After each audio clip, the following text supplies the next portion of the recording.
Assalomu alaykum hurmatli podpischilar, aziz do'stlar. Lot 71 26 bo'limimizda Katlavan qismiga keldik. Bu yerda katlavan qazishlar juda jadallik bilan rivojlanmoqda. Juda jadallik bilan ishlarimiz bormoqda.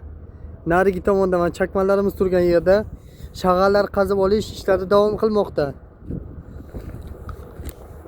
Bu tomonda esa bashni kranlarimiz, yuk kranlarimiz kelib joylashtirilgan. Nasib qilsa ularni ham 2-3 kun orasida qurishni boshlaymiz. İşlerimizni jadallik bilan boshlab davom qilib ketyapmiz. Bu ekskavatorlarimiz ham nasib qilsa hozir biror soatdan keyin ishlarni boshlaydilar. Katlavan qismimiz 4,5 metr chuqurlikda bo'lishi rejalashtirilyapti. Agar yana proyektimiz o'zgarmasa agar hozircha 4,5 metrga deb turibmiz. So'ngida mana bu yerdan mana chakmalarni orqa tomonda ko'rgan, agar ko'rinsa agar kechda ko'rinadimi yo'qmi?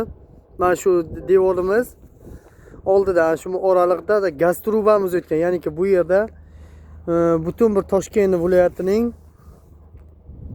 trubalari o'tgan. Shu hisobida hozircha qazdi ishlarimizni to'xtatib turibmiz. Nasib qilsa trubalarimizni boshqa yerga ko'chirib olsa agar, so'ng yana davom qilamiz. Biz bilan birga bo'ling do'stlar. Sizlar bilan birgalikda nasib qilsa hammasiga birgalikda erishamiz. Bugun nasib qilsa qazilarimizni tamomlasak,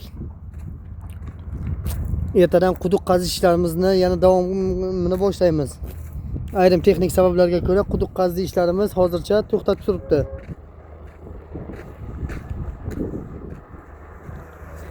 Mana shu svetimiz yonib turgan yerda quduq bo'lishi rejalashtirilgan. 100 metr chuqurlikda nasib qilsa suv olib chiqishni ko'zlab rejalab turibmiz. Biz bilan birga qoling. Hamma vaqt qo'llab-quvvatlab turing.